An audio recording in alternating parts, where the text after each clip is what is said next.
Hi, I'm Sam, your resident fantasy reader, And I'm Morgan, your romance reader, and we welcome you to Just One More Page. where it's never just one more page.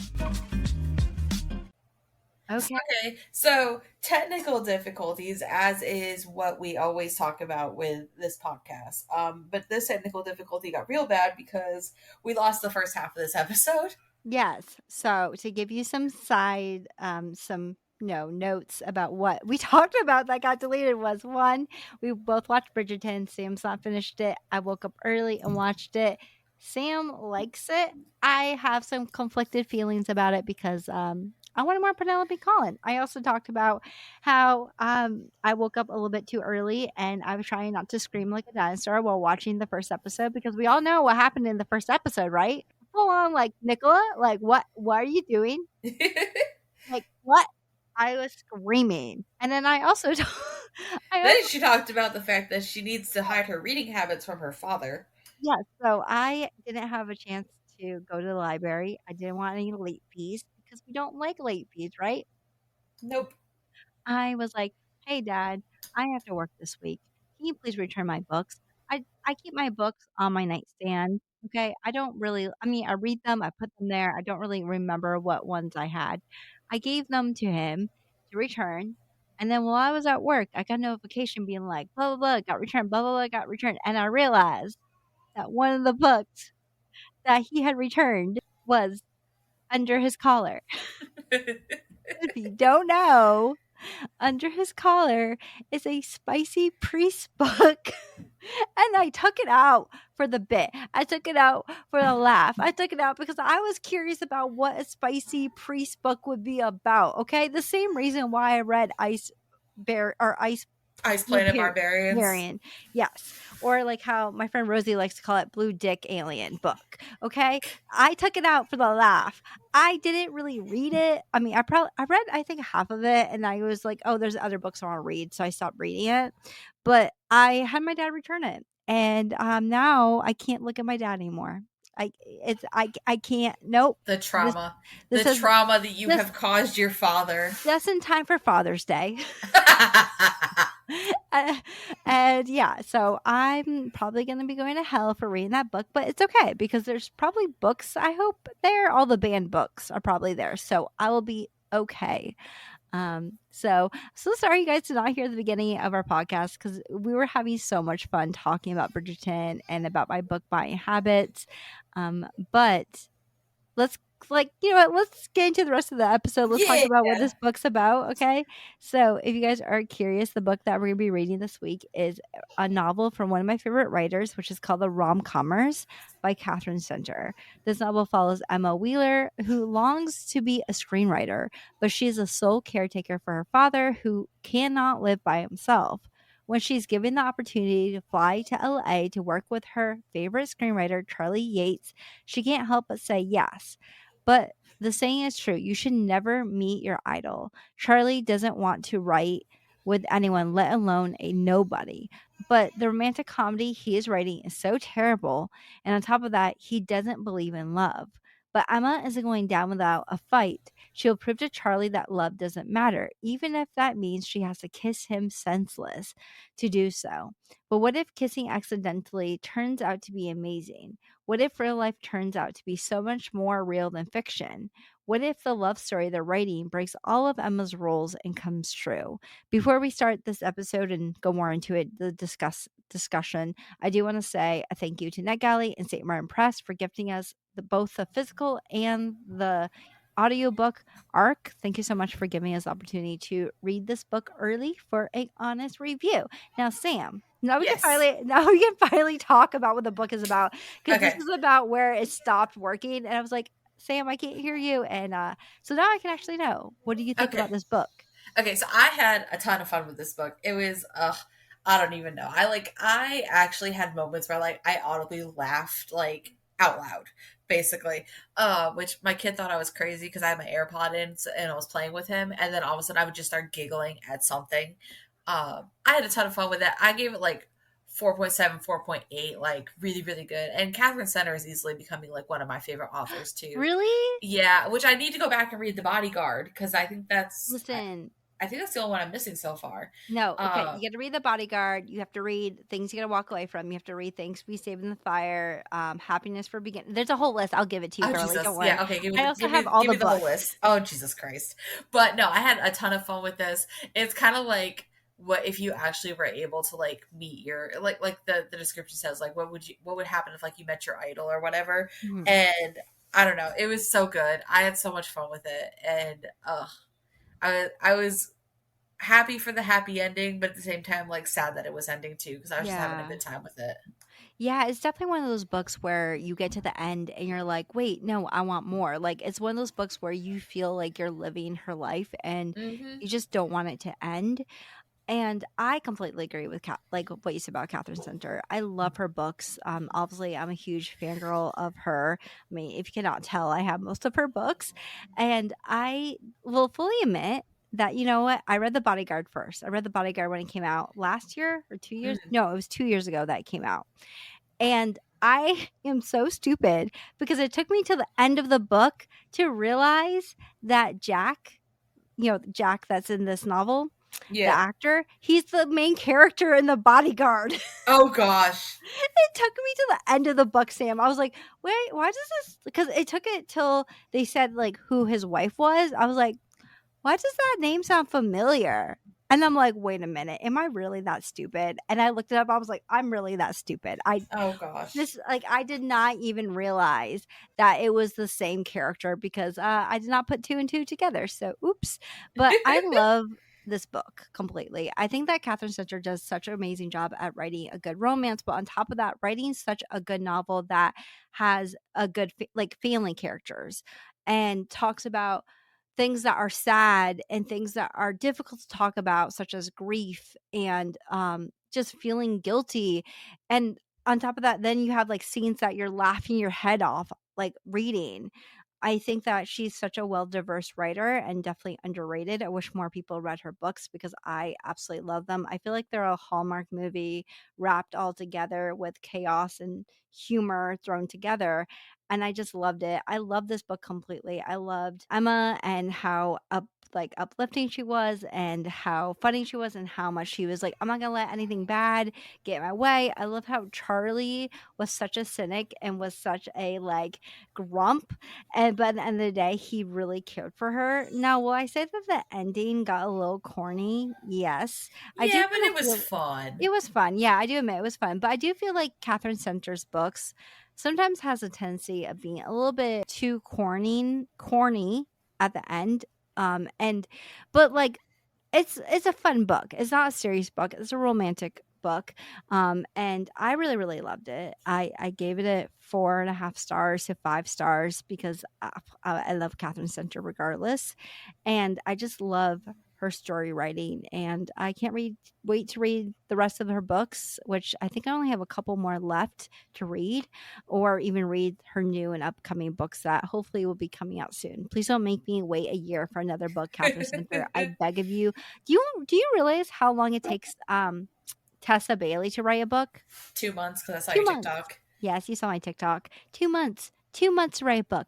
Girl, don't take 2 months to write a book. Take a 6 months, Yeah, but okay? like the thing about it is like I feel like I enjoy Tessa Bailey's books, but I feel like they took her 2 months to write because it's just very quick. Yeah. They're very shallowy quick. But like Catherine Center, I feel like she like puts the effort and the love into her stories. And I actually sat around for the author's note at the end and everything, and she was just Mhm. like, I love love, and like yeah, people say love stories are unrealistic, but like who's to say like dragons are realistic or like Yeah. whatever aliens and sci-fi and Yeah. stuff. She goes, so just like embrace and love the love, and I'm like, I love that. Like that's so awesome. If you didn't listen to or didn't make it all the way to the end of the author's note, like it's worth the like read and the listen to because it like I've never like actually listened to an author's note before, and I'm like, yeah, you say it, you go, girl. Yeah, yeah, and you I love that about her too because she always has Arthur notes at the end of her books, which talks more in depth about like the book. And I also really love the bonus scene we got to, which Yeah, me too. we will definitely talk about. But I guess let's go into our spoiler section of this novel. If you guys don't want to be spoiled, please check out our last week episode, which we read. What was the book we read? God, this is so bad. I edited that book. Ah. Match Me If You Oh Can my god. by Yes, we read Match Me As We Can by Swati Hedge. This is why I need to finish my notes and not watch Bridgerton, okay? This is bad. Um, and if you've already read this book and or you don't care to be spoiled, please stay along as we talk about the rom-commers. So, yeah. Sam, what would you like to talk about first? Okay, so Logan on site. Like Yes. he is Yes. how dare he, knowing her situation and knowing what she was gonna have to leave behind, was like, I got a job for you. But he doesn't know you're coming, and you don't know that he doesn't know you're coming, Oh, and you're gonna stay in his house, but he yeah. doesn't know you're coming. I was like, what the hell is going on? And how are you gonna dig yourself out of this one? Well, also on top of that, he sent him a video of her like with her Yes. family, and he never sent it to her, like not thinking like, "Oh, this is like a week before your mom died. Let me just not send it to you and send it to one of your heroes." Yeah. And it wasn't even anything like that would have like I felt like okay, yes, she's being silly and goofy and quoting a poem, but like I was Listen, like, why send it to him? Logan isn't disinvited from the wedding. He is not Dude. allowed.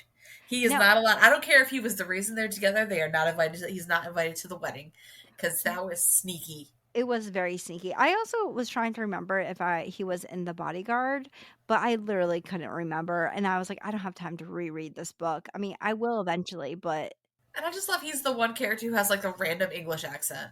yes, he's like, I'm just the British one here. Hello, hi. Oh, I also like the fact that they have the same eye color, so they always Mhm. pretend that they're twins.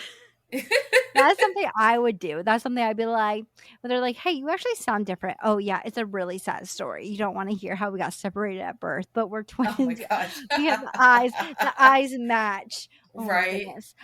I also really liked, like, out of all the characters, I really like the guinea pig. Oh, Cuthbert. Yes. Yeah. So Justice for Cuthbert. Rest in peace. seriously, RIP. I thought that it was so random when I was like, what is happening? Like, what is this little dust, little ball of dust, like, and it turned out to be a guinea pig, and I love guinea pigs. So I was like, yes. And I love the fact that he sings to the guinea pig, and he's like, I he's know. depressed. He's depressed. Oh my gosh. She's like, Cuthbert needed me. And I'm like, you go to Cuthbert. Exactly. Which isn't Cuthbert like from I wrote it in my notes too. Isn't that like from Anne of Green Gables or something? Isn't that the name of like the old guy? Yeah, I think so. Yeah, I was Yeah. like, he's an Anne of Green Gables fan. Heck yeah! This his ex-wife was. I don't know. I didn't really catch where the name came from, but I was like, Cuthbert. There you go. His ex-wife, I thought there was gonna be more to happen with his ex-wife. Like, I felt like his ex-wife was the type of girl that, like, she was like, "Oh, I don't want to be with you," but the minute you show interest in another person, that's when it's like, "No, you're not allowed to be with anyone else. You're not allowed to be happy." And so Mhm. I thought there was gonna be more with his ex-wife than what we got. Yeah, she was kind of like in the scene for like 5 seconds, then out. And Yeah. I mean, I guess I'm okay with that. It's not as much fun, but I'm glad we got to like focus on the two main characters of the story throughout Yeah. like 90% of the story. Yeah. I guess like another negative I would say about this book that I really didn't like is that I guess I was going in thinking that this book was going to be more about like him. I mean, she did try to show him what love was. Like they went to line dancing, they did a bunch of stuff that was in the novel, I mean, not novel, I'm sorry. In the movie that she wanted to show him like, "Hey, this is like how it would be. Let's do research." But I just kind of thought it'd be like, let's make out. Okay, let's make out again. Okay, let's make out one more time. We didn't really get that, which was a little bit disappointing. And I'm not saying that that made me hate the book because I also rated it really highly, and I wouldn't have rated it very highly if I didn't enjoy the book for what it was. But I guess I just wanted more like, let's try this out. Like, oh, there's like a bunch of like, like I honestly thought they were gonna skinny dip together at one point because it's in the movie, but that Yeah. didn't happen. So that's the only thing I want to say that was like a little bit disappointing for me for the book. Was that I wanted more of that. But listen, did I enjoy the scene of her getting drunk by the pool? Yes, a little bit too much. Sam, I was I don't know what that says about me, but I was like, "Oh my god, he's gonna save her!" And I was giggling. I was kicking my little feet, be like, "He's gonna save her!" Well, I thought it was my favorite part. Sorry, I didn't mean to Yeah, interrupt you. yeah. No, you're good. Okay, Good. my favorite part was when they were talking about the actual like screenwrite before they were rewriting it and stuff. And she was like, I can't remember how it was supposed to end originally, and he was like, "Well, it's to make it more interesting." And she's like, basically like when you're having sex, Oh yeah, and you have an orgasm at the end. he's like, Like, "Dude." are you going to be disappointed because it wasn't like you knew it was coming? Like, that's the whole point of like, you know how it's going to end. It's just the journey to get there. But I'm just Exactly. like, that's how you did. That's what you went with was sex. But I was like, I was crying, laughing. Oh my god, it was so But funny. I like the fact that she said it. She blurted it out, and she's like, "Well, I already went with it, so let me just keep on talking about it. You know, You, let me you just." know, I appreciate. I sorry, I keep interrupting you. This is You're my good. ADD, but I appreciate that, like, whatever Emma was doing, she was committed to the bit. Like, she was just like, well, I'm already here, so we're just gonna keep going with it, even though she like has moments like she's supposed to like backtrack or she should have. She was like, nah, I'm already here. I'm just gonna keep going, and I'm just like, Emma, stop, no. Yeah. You're like, please, please, please. I mean, especially the part where she was going to give her script to that famous director or writer, Yeah. producer. And I thought it was so cute though that she was like, I'm going to give her my script. And she's staying there. She's having like, just like breaking down, being like, should I do this? Should I not do this? Oh my God, am I going to be that type of person that gives someone like their work when they don't want it? And I thought it was so cute how Charlie was behind her and saved her and was like, "Oh, blah blah blah. Have you met my favorite co-writer? She's brilliant." And I was like, "That's so sweet." The fact that he's like saving her. Hmm. Um, so I do want to ask you, did you think okay? Because there's this whole thing with Charlie where we find out that he had cancer, which by the way, his wife leaving him on the day or getting divorced the day he was or telling him he wants a divorce the day that he got diagnosed with cancer, that's like another shitty thing. But when he was saying that he was having cancer, I was like, Katherine Center, you're my girl. Like, listen, girl, I read all your books. Do not make him have cancer. Do not make him have cancer. But when he was like, I have cancer. I'm dying. I was like, Katherine Center, I don't have your phone number, but I'm about to call you up, girl, because you do not betray me like this. I read your books. So I mean, I cry during her books most of the time, but like, I read your books not to deal with death. Okay. Not to have someone die. How dare you pull like a walk to remember. Okay. I'm not here for that. But did it surprise you? Like that whole plot line of his cancer, of him being like, I have cancer, or I'm cancer free, and then him finding out that he has cancer. I'm not really saying cancer because then the day he didn't even have it. He had bronchitis. Which, how does that even get mixed up? I got bronchitis. Well, he tried to explain it off as like the mass that he saw in his lungs could have been bronchitis or cancer. Like, what? But no, I'm not surprised they brought the cancer storyline back in.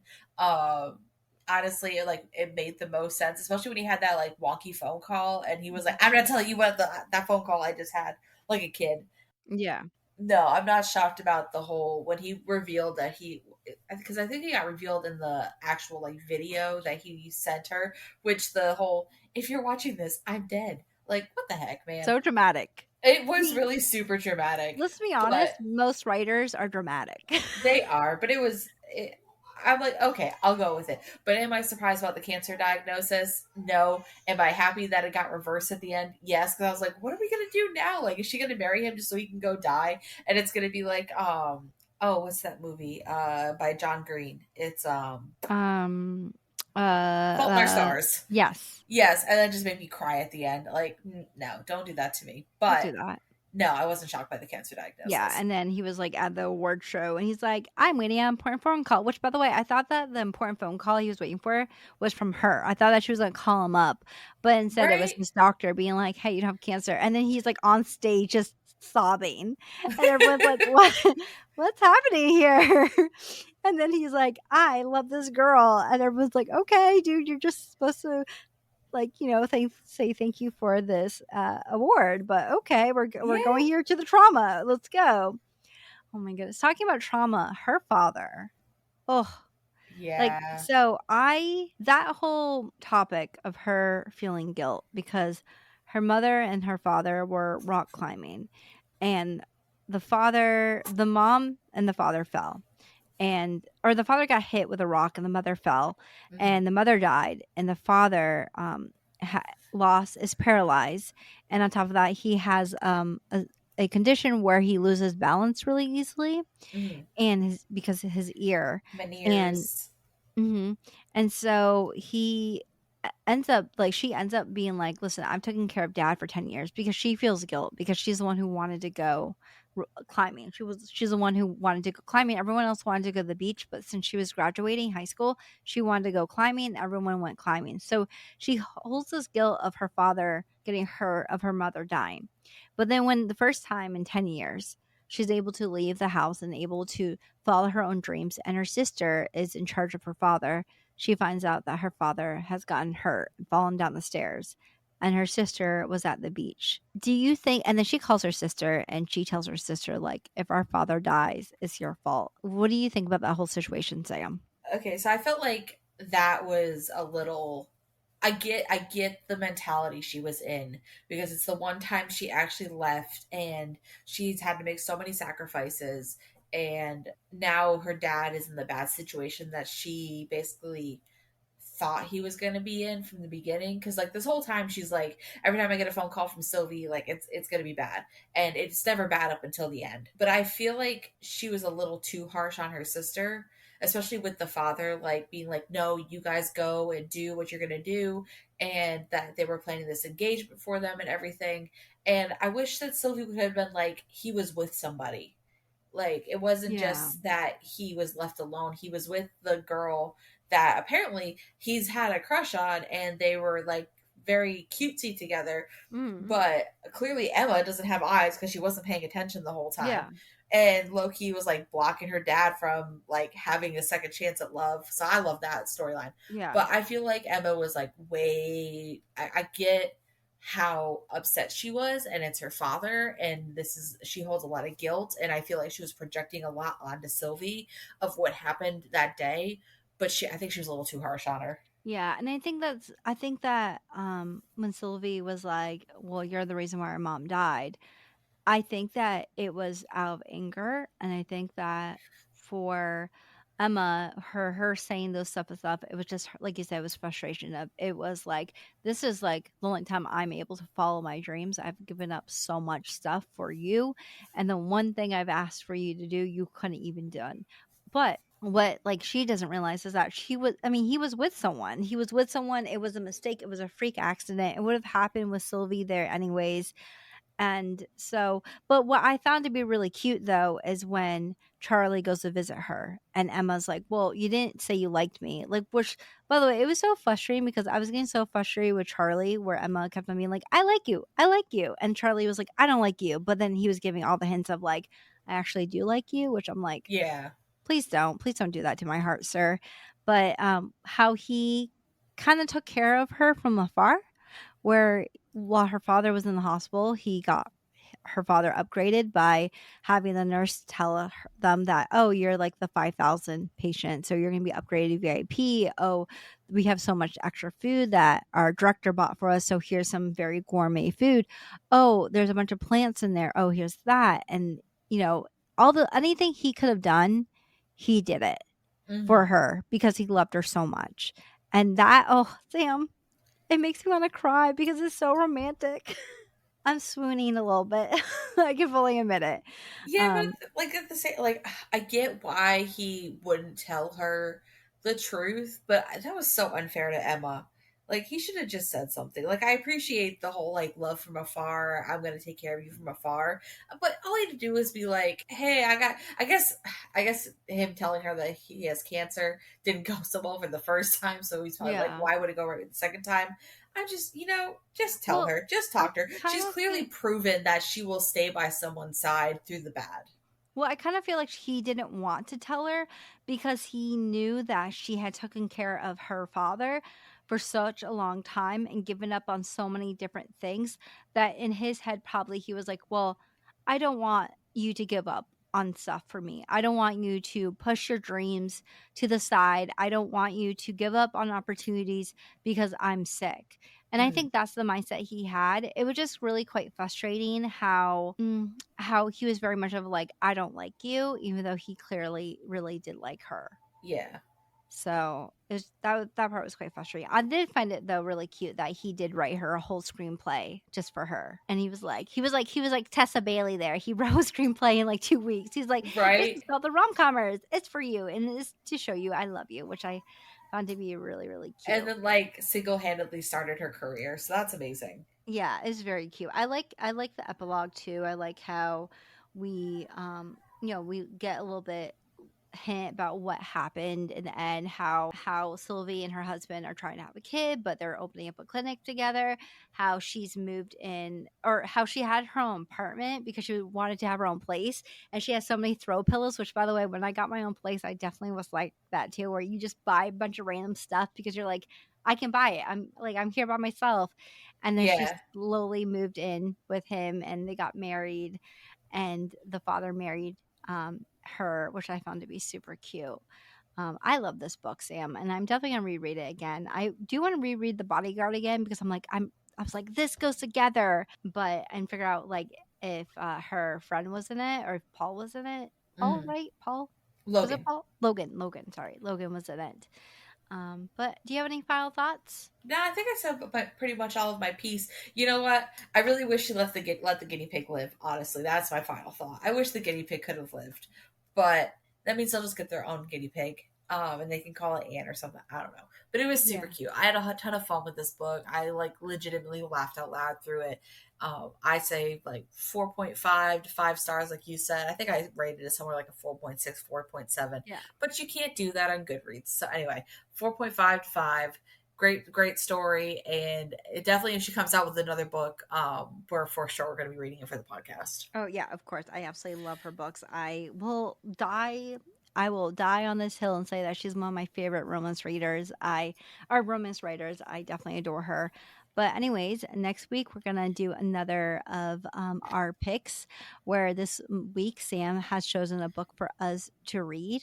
And Sam, would you like to explain what this book's about and what book you chose for us to read this month? I also probably should have told you ahead of time to that you're going to be explaining it. You know, it just goes along with the chaos that is this podcast. It's fine. It's okay.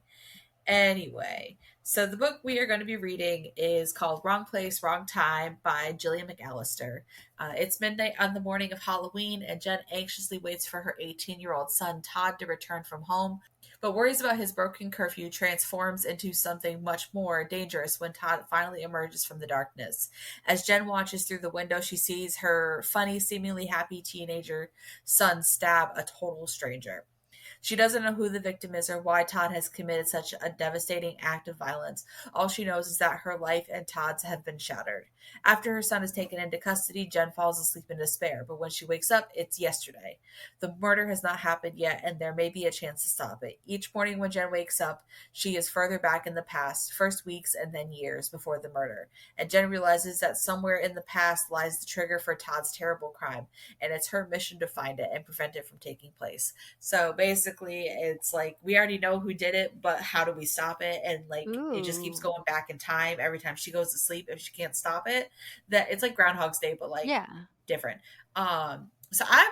This is a book that like you know how you see those books all the time that you walk past the shelves and you go, I really want to read this, but then you just never pick it up. Mm-hmm. That's pretty much what this book has been for me. It's like I really want to read this, but like I just either don't have the time or I'll pick it up later. It's on my TBR. So that's why I picked this because it's like now this is giving me the motivation to actually like sit down, read it, and like really get like Yeah.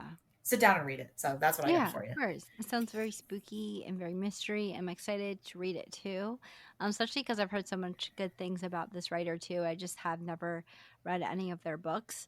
But, anyways, if you guys would like to support us, feel free to rate us on Spotify as it does help push our podcast out there.